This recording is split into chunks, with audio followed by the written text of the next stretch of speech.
เซียนกับแมนจัดอยู่นี่แหละพี่น้องเมืองลาวของเขาจัดขึ้นอยู่นี่เลยของประชุมแห่งชาติปัจจุบันนี้คือว่าตอนรับของประชุมใหญ่อาเซียนมาหลายครั้งแล้วนี่ก็เป็นโรงแรมที่ใหญ่ที่สุดของเมืองลาวเอาสบายดีพี่น้องเด้อบนชุมนี่เขาอยู่ที่นครหลวงเวียงจันทร์เขาที่พาพี่น้องขี่รถรอเบิ้งนครหลวงเวียงจันทร์ประเทศลาวบ้านเขาเนาะพี่น้องว่ามันเป็นยังไงตอนนี้เขาอยู่เส้นทาง13ใต้พี่น้องตอนนี้เขาอยู่สนามกีฬาหลัก16แล้วเขาจะเริ่มถ่ายคลิปไปหาวงเวียนดอนนูนแล้วก็เข้าไปในเมืองหาธาตุหลวงนะพี่น้องเบิ้งเส้นทางเขาก็บ่เคยเห็นเนาะที่มาแล้วมาบ้านเราสิทาลองถ่ายเบิ้งพี่น้องว่าเส้นทางนั้นนครหลวงเวียงจันทร์เป็นยังไงแล้วก็บ้านเมืองเขาในตอนนี้กำลังเห็นอย่างอยู่สร้างสายอย่างวอนน้องเอาติดตามไปทำกันเด้อตอนนี้เราจะเริ่มถ่ายจากสนามกีฬาแห่งชาติหลัก16แล้วก็ไปเข้าไปในเมืองวันนี้เรากำลังจะขี่ไปวงเวียนดอนนูนพี่น้อง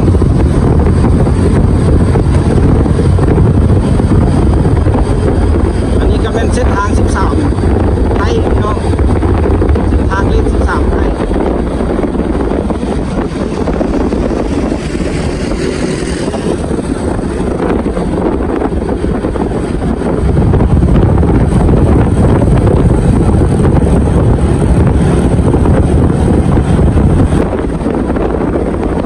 เป็นวงเวียนดอนนูนเด้อในปัจจุบันนี้2025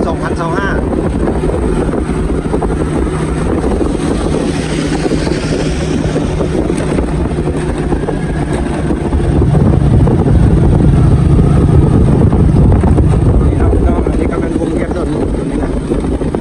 นี่ก็จะเป็นวงเวียนดอนนูนเทศบาลในเมืองเอาทีเริ่มเดินทางเข้าไปเพื่อที่ไปถ่ายพระธาตุหลวงแล้วก็ประตูไซพี่น้อง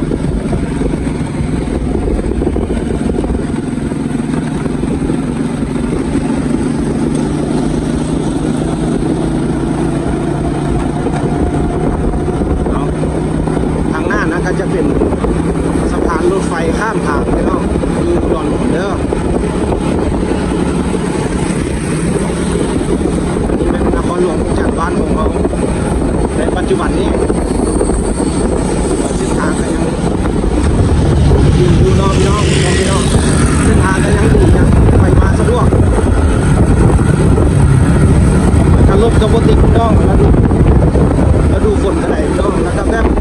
การยามเช้าเป็นร้านไปการว่าการสัญจรมันยังสะดวกสบาย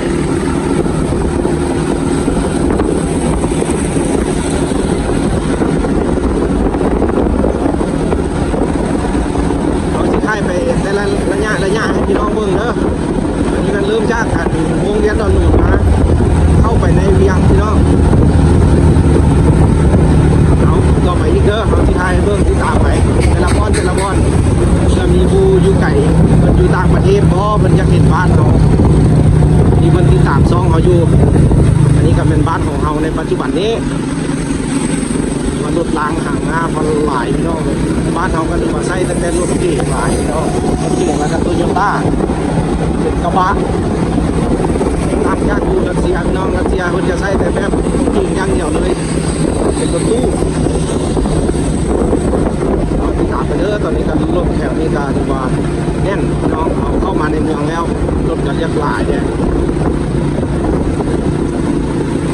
ว่าไฟแดงกันเนี่ยว่าเรื่องรถติดเด้อพี่น้องเลยไฟแดงคือว่ารถติดอยู่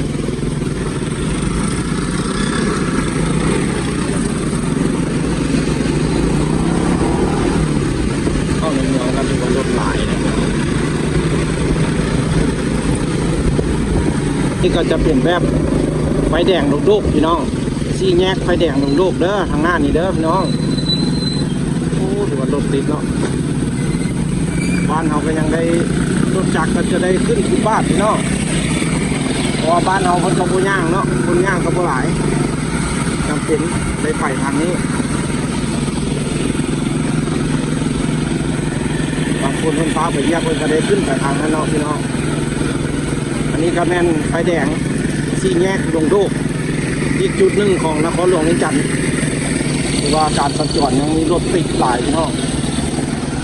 เพราะ ว่าช่วงเพิ่นไปลาดไปขาดในช่วงนี้เมืองขาด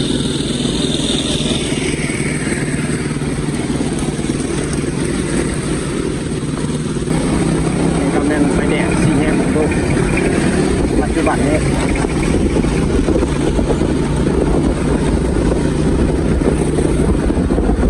รถหลายเด้อในเมืองพี่น้องเลยเมืองลาวบ้านเขาเนี่ยโคเจริญอยู่แต่หักรถหลายพี่น้องกำลังพัฒนากำลังตัวแปลงเส้นทางใหม่พี่น้องที่แบบมันเพ่พนักงานตัวแปลงเส้นทางใหม่เพื่อให้ไปมาสะดวกเพื่อให้มีที่ฝุ่นที่มุนหลายบ้านเขาน้อยเนาะก็ค่อยๆพัฒนาไปพี่น้องเลย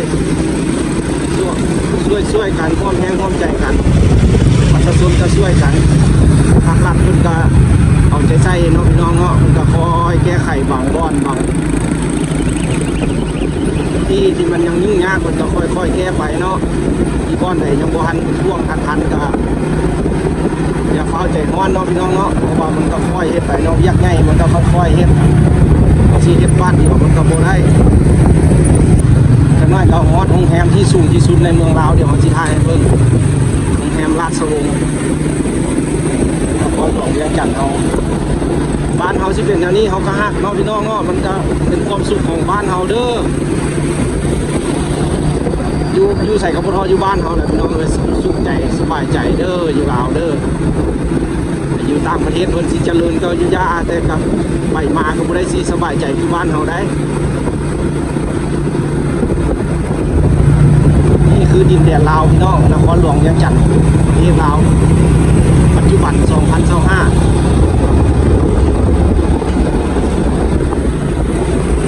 ที่ไทยแต่ละตอนบ่อนที่สำคัญเนาะพี่น้องเนาะเอาจะไทยจุดที่สำคัญให้เพิ่งเพื่อพี่น้องคนอยู่ทางอเมริกาอยู่ต่างประเทศเพื่อคนที่ต่างช่องเขาคนจะอยากเห็นบ้านของเขาเนาะก็บอกว่าภายในอยู่ไก่บ้านไก่ซ่องเพื่อนำคิดฮอดดอกแม้แต่เขาก็คิดฮอดคือกันพี่น้องเลยเขาไปอยู่บ่ได้เขาก็จะมานี่มันกำลังปรับแต่งเส้นทางงามๆจะน้อยออกมาปี 2026นี่เส้นทางเราจะได้เห็นเส้นทางใหม่ๆงามๆเราจะเพิ่งกำลังเห็นสวนดอกไม้นาดอกไม้สวนดอกแดงไม้ในทางหน้าก็จะเป็นตึกที่สูงที่สุดในเมืองลาวพี่น้องแอมราชวงศ์เมื่อก่อนก็สูงที่สุดในเมืองลาวก็แม่นดอนจันทร์พาเลสตอนนี้ก็ดอนจันทร์พาเลสตกเป็นอันดับ2แล้วตอนนี้ก็เป็นโรงแรมราชวงศ์เป็นอันดับ1ของประเทศลาวที่สูงที่สุดของบ้านเขา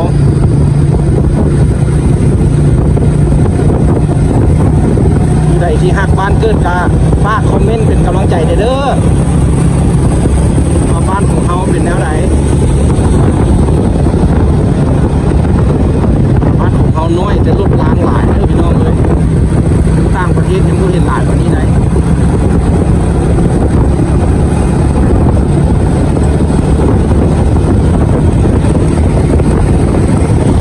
ต่อไปก็จะเป็นจุดขึ้น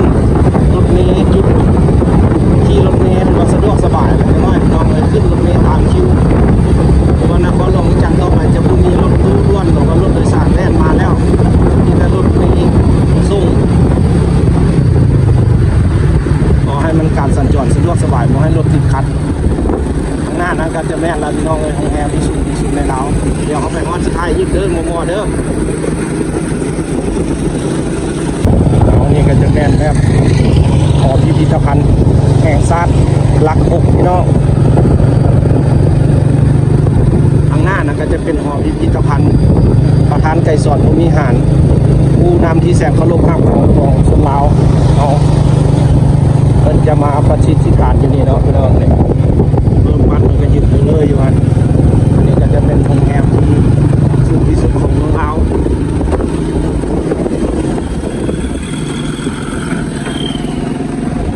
และนี่ก็จะเป็นโรงแรมหอประชุมแห่งชาติพี่น้องหอประชุมแห่งชาติหอประชุมแบบต้อนรับของประชุมใหญ่ของอาเซียนก็แม่นจัดอยู่นี่แหละพี่น้องเมืองลาวของเขาจัดขึ้นอยู่นี่เลยหอประชุมแห่งชาติปัจจุบันนี้คือว่าต้อนรับของประชุมใหญ่อาเซียนมาหลายครั้งแล้วนี่ก็เป็นโรงแรมที่ใหญ่ที่สุดของเมืองลาวเขาอันนี้ก็จะเป็นไฟแดงลักปุ๊บต นี้เอาที่ไทยแต่ระยะตอนบ่อนที่สำคัญเด้อพี่น้องเด้อ